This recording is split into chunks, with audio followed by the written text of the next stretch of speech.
La carrocería del Opel Insignia es un reflejo del progreso. Después de la presentación del coche en 2008, quedó claro que los diseñadores de Opel finalmente habían entrado en el siglo XXI. Las líneas de la carrocería son dinámicas e incluso francamente agresivas. El sedán luce genial en las calles de una gran ciudad. ¿Defectos? Hay ocasiones en las que las holguras corporales no coinciden. Y esto no es el resultado de reparaciones después de un accidente, sino de defectos de montaje. A pesar de ello, el Insignia es un coche moderno para una familia moderna. La naturaleza del modelo predeterminó el poderoso éxito de ventas. Solo en el primer trimestre, el número de pedidos del nuevo modelo de Opel superó el volumen de ventas anual de su predecesor, el Opel Vectra. La base del Opel Insignia era un motor de gasolina atmosférico de 1,6 litros y 115 caballos de fuerza. Este motor es el más confiable y sin problemas, pero las características dinámicas aceptables están fuera de discusión. Bastante estable y atmosférico 1,8. Es cierto que los engranajes de sincronización pueden atascarse y hacer ruido. El primero en desaparecer suele ser el engranaje del eje de admisión. Ambos motores de la serie Ecotec utilizan una correa de distribución. El motor turbo de 1,4 litros con inyección de combustible multipuerto tiene problemas con el colector de admisión y la tapa de válvulas. La correa de distribución es accionada por una cadena. A veces, en los motores 1,4 turbo, las particiones del pistón entre los segmentos se destruyen. Al mismo tiempo, la tracción cae y el motor comienza a consumir mucho aceite. Las reparaciones serán muy caras. La mayoría de las veces, la enfermedad ocurre en personas a quienes les gusta conducir a bajas velocidades. El 1,6 turbo más grande tiene más éxito que el motor turbo de 1,4 litros. Sus características distintivas son la transmisión por correa de distribución y la inyección directa de combustible. El 1,6 Turbo CD actualizado con inyección directa y transmisión por cadena de distribución apareció en 2013. Es más económico, pero menos productivo. Además, tiene una serie de debilidades. Los primeros motores fueron retirados del mercado debido al riesgo de destrucción del electrodo de la bujía. Posteriormente se empezaron a descubrir casos de destrucción de aros de pistón y tabiques entre ellos. Sin embargo, los problemas con los pistones no están muy extendidos. Numerosos 1,6 CD a 16 XHT han recorrido más de 150.000 kilómetros sin averías graves. Después de 50 a 70.000 km, la tapa de válvulas puede silbar. Se trata de la válvula de ventilación del cárter. El motor turboalimentado de 2 litros se basa en el anterior Holden australiano de 2,2 litros. Proporciona buena dinámica, pero consume mucho combustible. La transmisión de sincronización es por cadena. Los ejes utilizan engranajes de sincronización, que no son muy duraderos. Cuestan más que su contraparte 1,8 de aspiración natural. En 2013 se presentó una versión con inyección directa 2,0 Turbo CD. En ocasiones, ambos motores obligan a sustituir un turbocompresor defectuoso. Y en la versión anterior al rediseño con A20 NHT, a veces se destruyeron las particiones entre los aros del pistón. También hay modificaciones diésel en el mercado. Hay versiones de 130 y 160 caballos del motor 2,0 CDTI para elegir. El más débil acelera el sedán hasta 100 km por hora en 11 segundos, el más potente, más rápido, en 9,5 segundos. Ambas variaciones tienen el mismo consumo de combustible. En el ciclo urbano es de 8L, 100 km, mientras que en carretera el apetito baja a los 5 litros. Los motores diésel se crearon en colaboración con Fiat. Son bastante dinámicos y muy económicos. La correa de distribución utiliza una transmisión por correa. Desafortunadamente, los turbodiesel se convierten en una fuente de problemas con relativa rapidez. La mayoría de las veces hay que lidiar con fallas en la válvula EGR, el medidor de flujo y fallas en el software para controlar el funcionamiento del filtro de partículas. Un aumento de velocidad a 1200 a 1500 y un mayor consumo de combustible, de 1 a 1,5 litros, indicarán el inicio de la quema del filtro de partículas. El motor no debe estar apagado durante el procedimiento de regeneración. Además, se produce un rápido desgaste de los soportes del motor. A veces se descubren fugas en el sistema de refrigeración, las compuertas del colector de admisión dejan de funcionar y el tubo que suministra aire comprimido desde el turbocompresor pierde su sellado.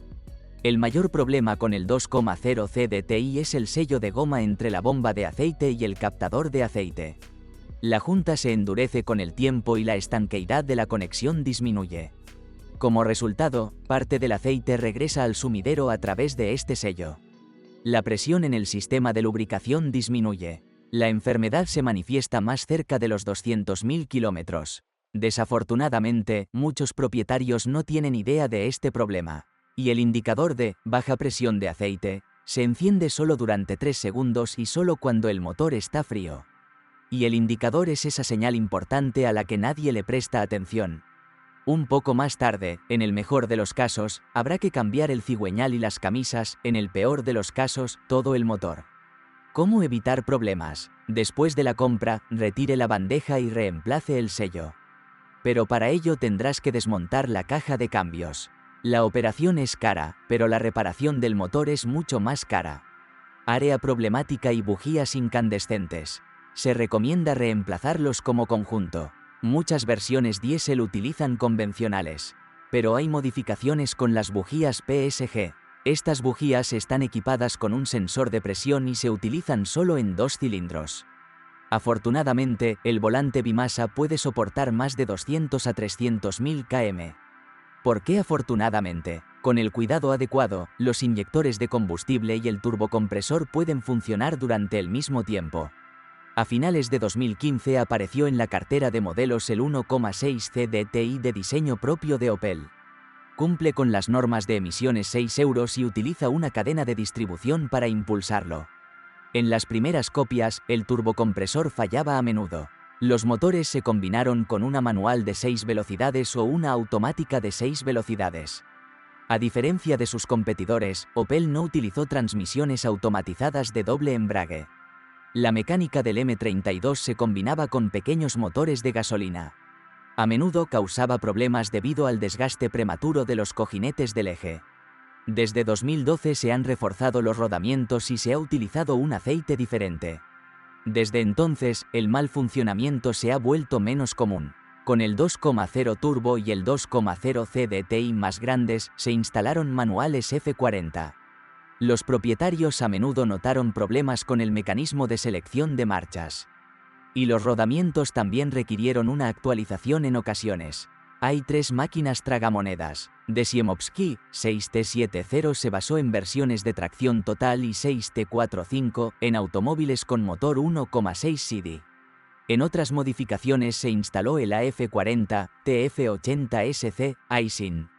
En general, las cajas son fiables, aunque es necesario realizar reparaciones después de 150 a 250.000 km. Por un coste adicional, los coches con motores 2,0 turbo, 2,8 V6 y 2,0 CDTI podrían equiparse con un sistema de tracción total. Las versiones 4x4 utilizaban un acoplamiento electrohidráulico Haldex con conexión al eje trasero. Hasta 2011, se podía elegir entre un sistema de tracción total estándar o uno más avanzado con bloqueo activo del diferencial trasero.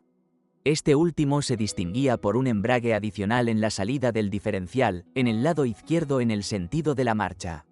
Se pueden eliminar las averías del diferencial trasero de la carretera. El problema afectó a las versiones con tracción total, principalmente en los primeros años de producción.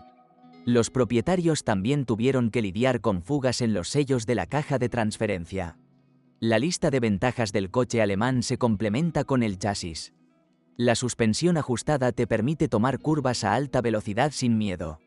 El panorama general se ve ligeramente estropeado por la dirección. Los ingenieros podrían haber hecho un mejor trabajo al proporcionar al conductor más información sobre el volante. La suspensión estándar incluye puntales McPherson en el eje delantero y una configuración multibrazo en la parte trasera. Las versiones con tracción total tienen un diseño diferente en el eje trasero, el llamado H-Arm, suspensión integral. El paquete Sport utilizaba puntales McPherson modificados con las ruedas unidas a los puntales a través de los muñones de dirección. Algunos vehículos están equipados con amortiguadores controlados electrónicamente FlexRide. Los elementos individuales de la suspensión son bastante resistentes, a excepción de las rótulas de los brazos oscilantes delanteros. Por regla general, el chasis solo necesita una primera actualización importante después de 150.000 kilómetros. En el caso de Flexride, debe estar preparado para el alto coste de cualquier trabajo de reparación. Los cojinetes de las ruedas durarán más de 80 a 120.000 km. La cremallera de dirección puede golpear o tener fugas después de 150 a 200.000 km. Las pastillas y discos de freno originales se desgastan con bastante rapidez debido al peso relativamente grande del coche. Y el mal funcionamiento del freno de mano eléctrico está asociado con daños en el frágil cable ubicado detrás del paso de rueda. El Opel Insignia es un típico portador de ordenadores. La mayoría de los problemas surgen no por defectos en los mecanismos, sino por problemas electrónicos. Un ejemplo típico son los mensajes sobre averías inexistentes, errores de navegación por satélite, fallos en el control del aire acondicionado o del cierre centralizado. La receta para el bienestar es bastante sencilla: seguimiento y actualización periódica del software. Además, a la hora de elegir mecánico, el propietario debe recordar que un coche avanzado requiere asistencia técnica especializada. Los problemas eléctricos incluyeron fallas en la cerradura del maletero, las ventanas eléctricas e incluso el sistema de control de la transmisión automática. Se requirió una actualización del firmware. Con el tiempo, el cable de la corrugación protectora entre la carrocería y la puerta de entrada se daña. Otra fuente de desgracia son los faros adaptativos AFL. Falla el sistema de control o el accionamiento eléctrico. La señal de sonido también puede fallar. Para reemplazarlo, tendrás que quitar el parachoques delantero.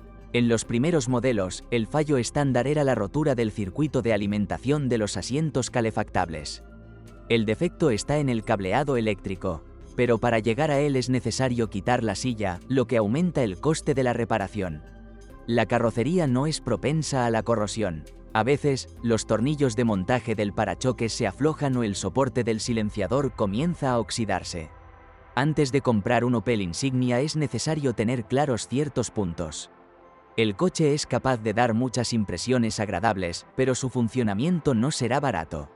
El diseño complejo y no completamente desarrollado del Insignia, combinado con costosas piezas de automóvil, aumenta el coste de algunos trabajos de reparación a valores astronómicos. ¿Cómo evitar problemas? Revise cuidadosamente el automóvil antes de comprarlo y luego haga que mecánicos profesionales y experimentados lo revisen periódicamente.